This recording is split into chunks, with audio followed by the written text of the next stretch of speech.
মুসলিম জাহানের চতুর্থ খলিফা হজরত আলী রাদিয়াল্লাহু তাআলা আনহু। হজরত সাহাবায়ে কেরামের মধ্যে তিনি ছিলেন সবচেয়ে বেশি স্পষ্টভাষী ও উচ্চারণের ভাষা সাহিত্যিক। একজন সুবক্তা হিসাবেও তার খ্যাতি ছিল সর্বত্র। জ্ঞান, প্রজ্ঞা, বীরত্ব, বাহাদুরি ও বিচক্ষণতার ক্ষেত্রে তার দৃষ্টান্ত তিনি নিজেই। রাসূলুল্লাহ সাল্লাল্লাহু আলাইহি ওয়াসাল্লাম তার সম্পর্কে বলেন, আমি হলাম জ্ঞানের শহর আর আলী তার দরজা। তার খ্যাতি ছিল দেশ বিদেশে। যে একবার তার কথা শুনত সেই মুগ্ধ হয়ে যেত, ভাবত এত বিশাল জ্ঞান ভাণ্ডার কিভাবে তিনি অর্জন করলেন, এত জ্ঞানের কথা কে শেখালো তাকে। কিন্তু সব মানুষ তো আর সমান নয়। যাদের হৃদয়টা হিংসার কালিমায় আচ্ছাদিত, যারা অপরের ভালো দেখতে পারে না, তারা হজরত আলী রাদিয়াল্লাহু তাআলা আনহু এর সুনাম সহ্য করতে পারত না। তারা চালাকি করে বলতো, আলী আবার পণ্ডিত হলো কবে থেকে? সে তো গোটা জীবন মোহাম্মদের পিছনে ঘুরে বেরিয়েছে, মাঠে ময়দানে যুদ্ধ করেছে। বড়জোর সে একজন নামকরা যোদ্ধা হতে পারে, কিন্তু পণ্ডিত হবে কি করে? একদিন কয়েকজন হিংসুটে একত্রিত হলো।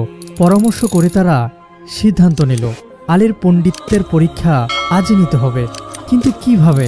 আলোচনার মাধ্যমে তাও ঠিক হলো।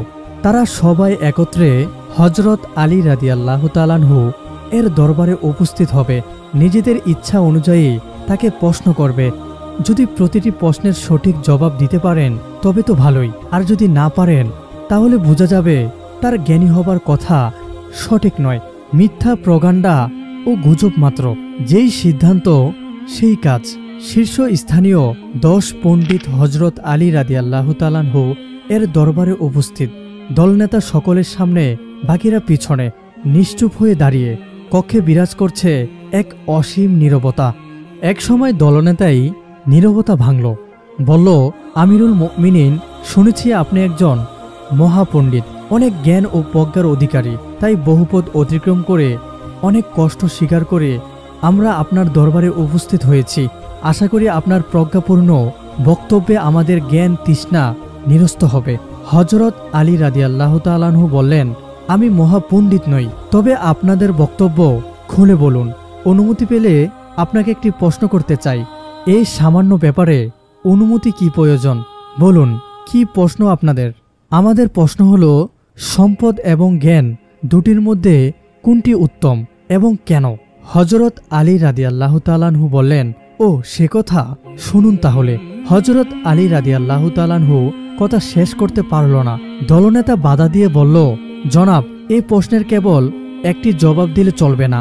আমরা মানুষ 10 জন, সুতরাং প্রত্যেকটির জন্য পৃথক পৃথক জবাব দিয়ে জবাবের সংখ্যা অবশ্যই 10-এ পৌঁছাতে হবে। দলনেতার কথা শুনে হজরত আলী রাদিয়াল্লাহু তাআলা আনহু কিছুক্ষণ চিন্তা করলেন। ভাবলেন, একটি প্রশ্নের 10টি উত্তর দিতে হবে কেন?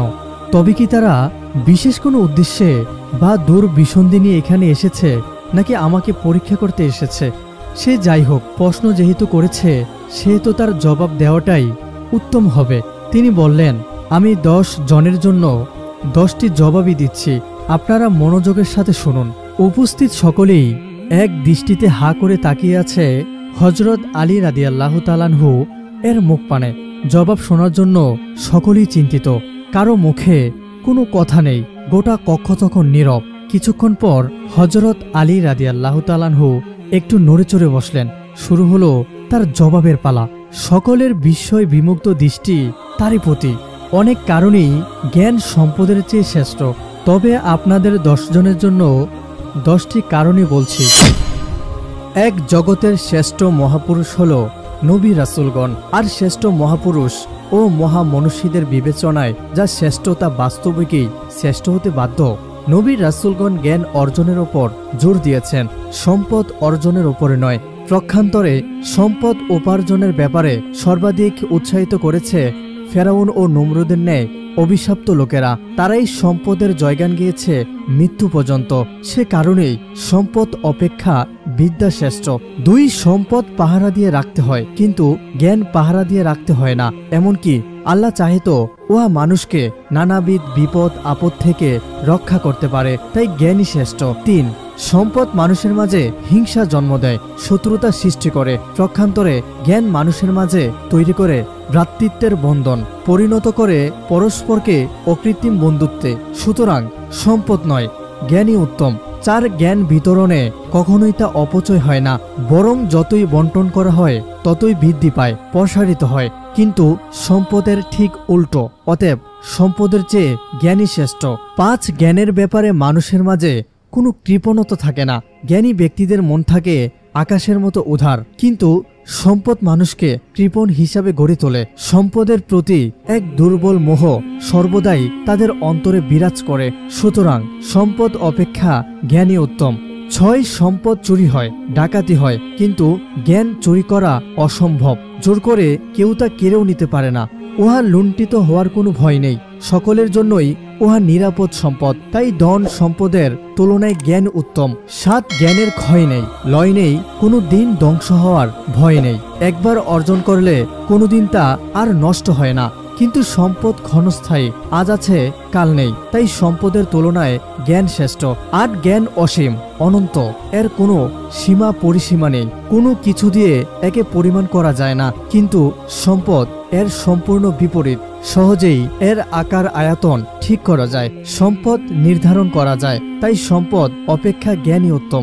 9 জ্ঞান মানবাত্মাকে উজ্জ্বল করে, আলোকিত করে, কিন্তু সম্পদ অন্তরকে কলুষিত করে। সুতরাং সম্পদ নয়, জ্ঞানই শ্রেষ্ঠ।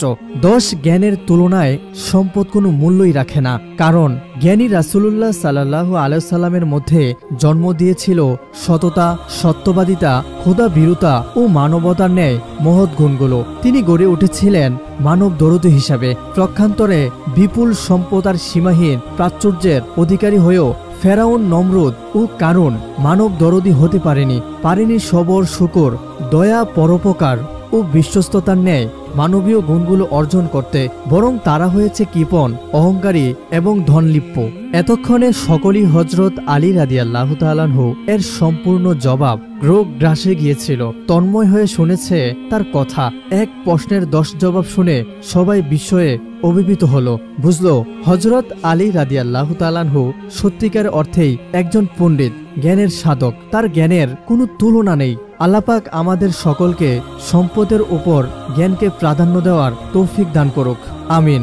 সম্মানিত উপস্থিতি, আজকের কাহিনীটি আপনাদের কেমন লেগেছে? যদি ভালো লেগে থাকে তাহলে অবশ্যই চ্যানেলটি সাবস্ক্রাইব করুন এবং ভিডিওটি শেয়ার করতে ভুলবেন না। আসসালামু আলাইকুম ওয়া রাহমাতুল্লাহি ওয়া বারাকাতুহু।